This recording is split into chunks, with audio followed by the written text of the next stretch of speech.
Estou aqui na casa da dona Leila Bidala Paro, que foi esposa foi prefeita em Colina, João Ademar Paro.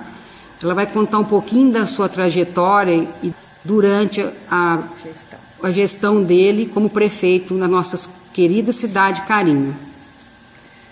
O Ademar era muito jovem e nunca foi político, mas por insistência dos amigos e de toda a cúpula política e social de Colina, ele teve muitos convites e acabou aceitando se candidatar.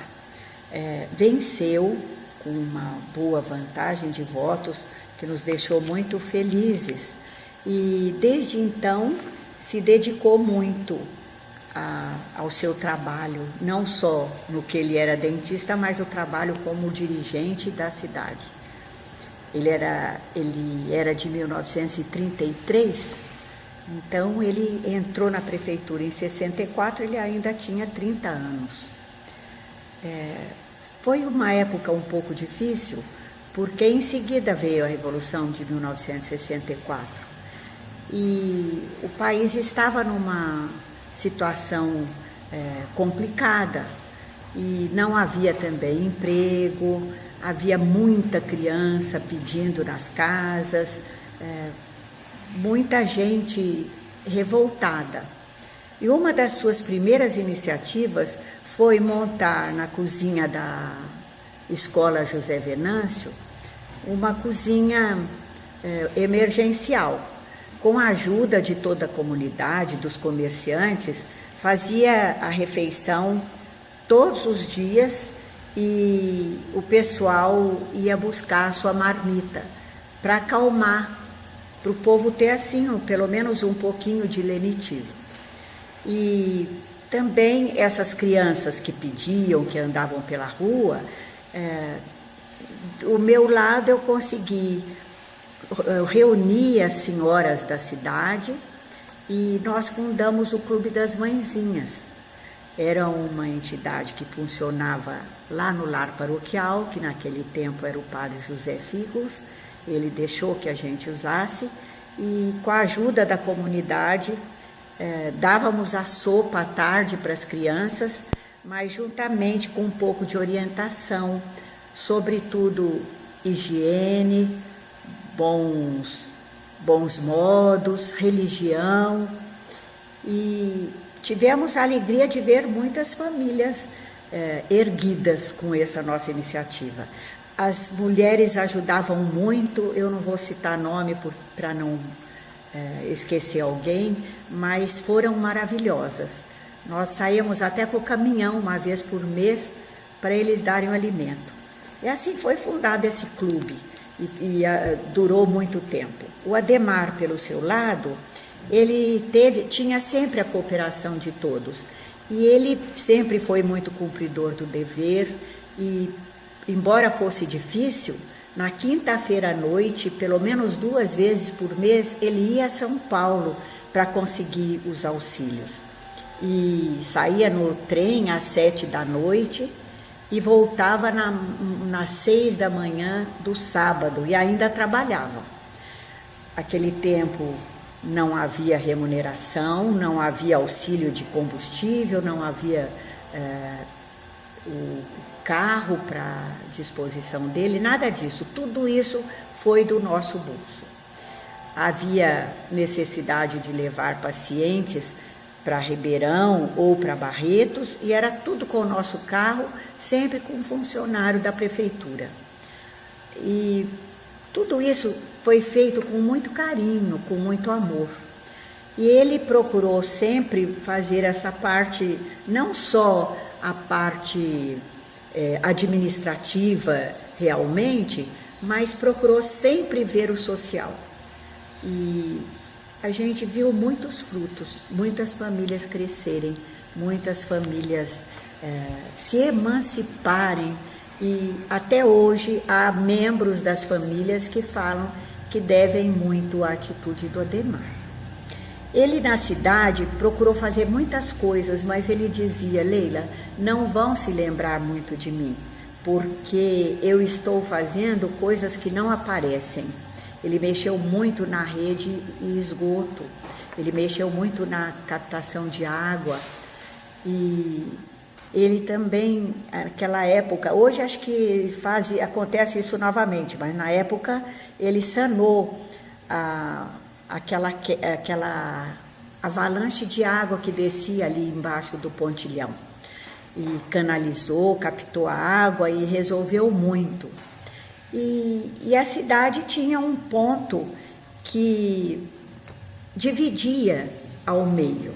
Tinha um pequeno córrego e ali houve uma erosão muito grande que vinha de longa data. Outros prefeitos fizeram muros de arrimo e para conter aquela erosão que vinha até ali onde hoje é a esquina da SAEC, é onde tem o almoxarifado da SAEC. E aí ele, com auxílio também, sempre arranjava engenheiros que eram amigos e que ajudavam. Nessa parte foi o Walter, Melilo, e foram feitas galerias. E a água foi captada, ali havia muito assoreamento, havia também muitas casas ao redor. E ele conseguiu uma ponte na Rua Marechal Floriano, que hoje tem o nome do senhor Camargo. E esta ponte, como a água corria muito fraca, era mais por causa do assoreamento e para poder ligar as duas partes da cidade, porque aquela área onde existem as Coabs hoje, onde está ali uma segunda colina, para ali não se atravessava, a não ser aqui nessa esquina da Rua 13 de Maio. Era o acesso que se tinha para ir lá para cima.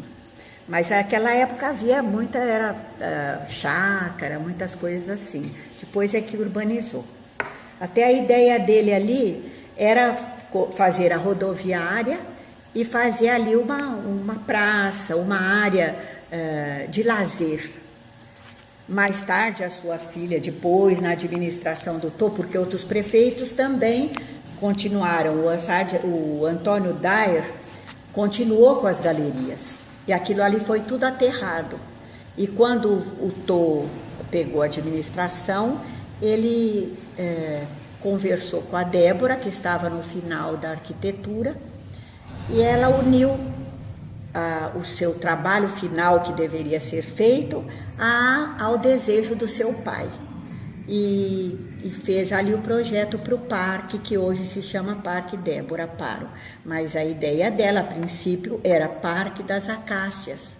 A ideia era colocar muita acácia, colocar pequenos pontos, além das pistas para ciclista, para pedestre, também ela fazia muitos pontos que a pessoa podia parar e tomar uma ducha, e também com bancos para a pessoa descansar. Ali embaixo da ponte ela pretendia fazer um bar e ao lado um mezanino para quando houvesse festas. E no decorrer de todo o parque, pequenas pontes para poder atravessar de um lado para o outro. Então ali aquela água não seria tão aberta como está. Está muito bonito, mas a ideia dela não era deixar aberto até lá, era um pouco mais fechado nesse início. E também teria a parte da biblioteca, e então a pessoa poderia não só praticar esportes, correr, caminhar, como também poderia fazer o seu deleito intelectual. O Adhemar observou muito os pontos da cidade, porque como era tudo muito difícil e pouca remuneração, ele procurou arrumar os pontos da cidade que era tudo pasto. Então ali na avenida em frente ao Vinícius, onde é hoje a Praça Fernando Viana, era um pasto. Ele abriu, arrumou, ali fez um espelho d'água e fez a praça, fez um ajardinamento ali e que hoje a gente desfruta. Toda aquela avenida ali naquele pedaço foi ele que fez. Também se preocupou com o cemitério. Lá dentro do cemitério, aquela avenida que tem lá onde o cemitério foi ampliado, ele que idealizou. Ele falou: Leila, aqui podem ser feitos só túmulos com carneiras duplas e vai ficar arborizado, vai ficar muito bonito. Ali também ele queria pôr as plantas todas iguais para ficar um toque especial. De fato, hoje a gente vê ali uma região bem bonita no cemitério, mais ampla. E na frente era também um pasto. Ele que fez ali as ruas que tem, né, as ruelas, e a gente plantou muito. Lutamos muito para plantar, as árvores foram conservadas, mas lutamos muito para fazer um ajardinamento ali. E foi o que foi possível, porque era tudo muito difícil. Aquela estatueta do Cristo, aquele obelisco, foi planejado pelo ex-vereador Aguinaldo e nos deixou muito felizes. Também, lá no patrimônio, já havia a praça ali que o João Paro havia feito, mas as crianças, era tudo muito deixado de lado. E a gente procurou também dar um pouco de atenção lá, na medida do possível. O Adhemar fez, com o auxílio do governo estadual, aquela avenida que liga a cidade até o Trevo e que depois vai para Jaborandi também, ligou até a rodovia. Aquela pista foi dado o nome de Luiz Lemos de Toledo e a gente tem fotos da inauguração, do Francisco Tornelli, que era presidente da Câmara, hasteando a bandeira, dele com o governador e os auxiliares, abrindo a pista. Foi muito bom e depois, isso foi do lado direito de quem olha para a rodovia. Do lado esquerdo foi feito às custas da prefeitura. Ele lutou muito, trabalhou muito e foi feito o outro lado da pista.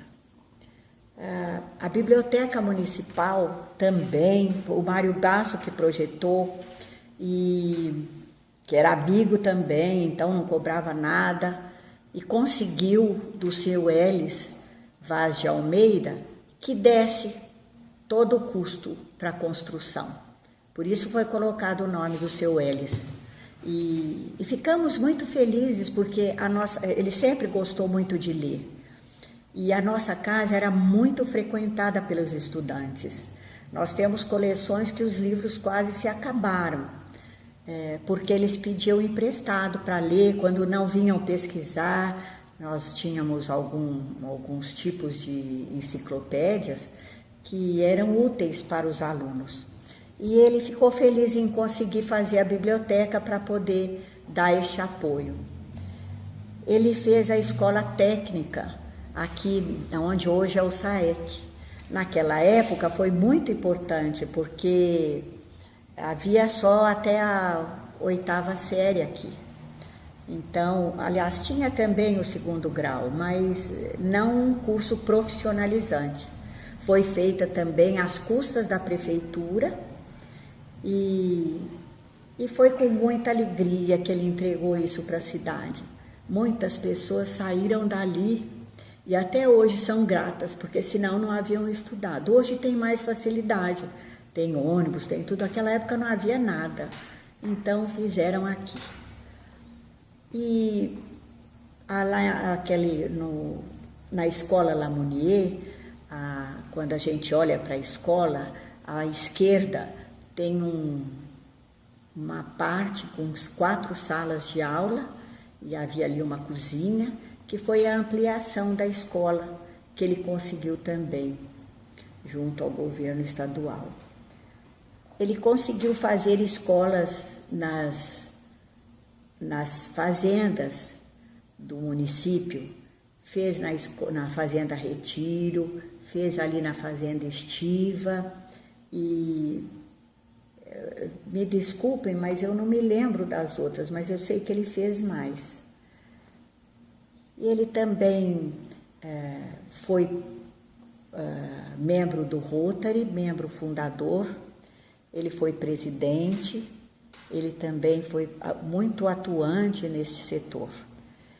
Ele foi ministro da Eucaristia, participou dos cursilhos de cristandade, ele fazia uma palestra que era sobre o ideal que nós devemos cultivar e buscar, e ele se sentia muito feliz.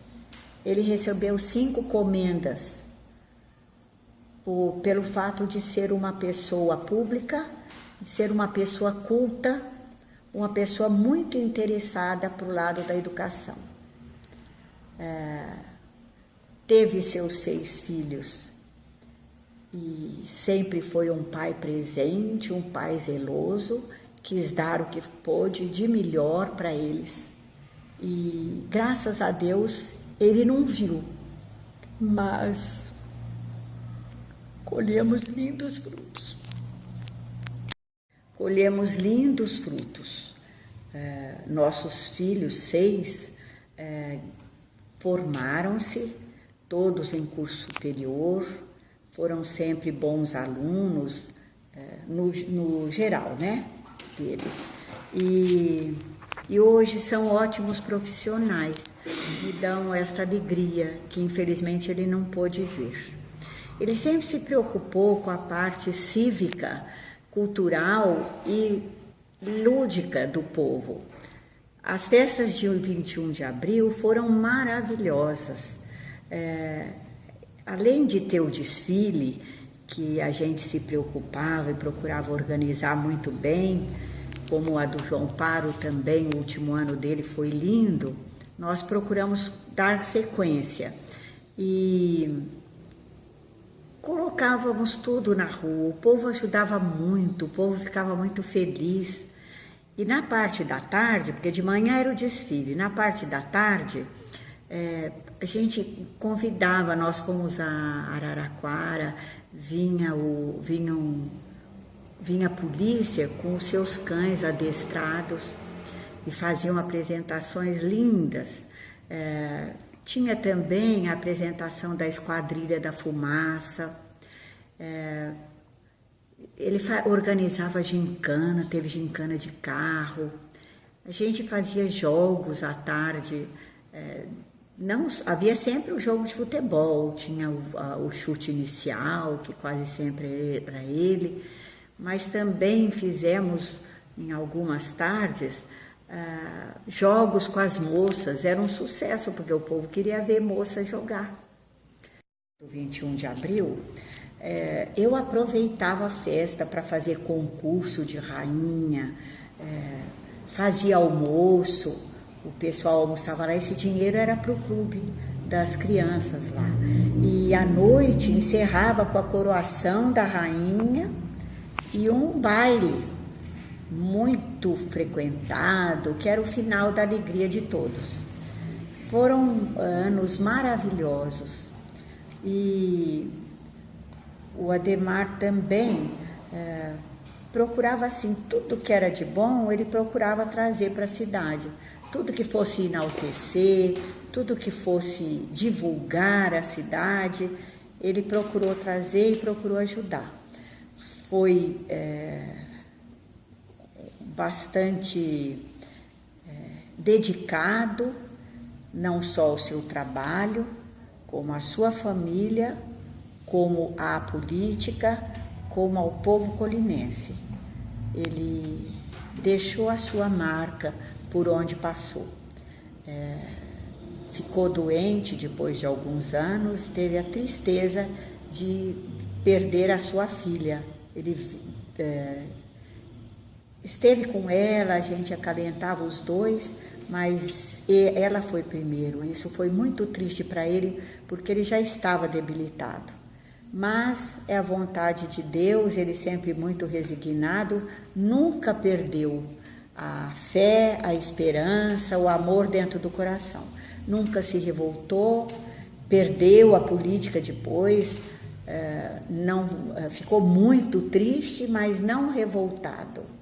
Ele tinha grandeza de caráter, graças a Deus, e somos privilegiados por termos convivido com ele. Ele deixou um legado muito grande para mim e para os seus filhos, para toda a minha família. E eu acho que também um pouco para a cidade, que ele se dedicou de coração. Eu agradeço muito a Deus e aos homens. E a ele, que esteja em paz. Obrigada pela atenção de vocês por me procurarem.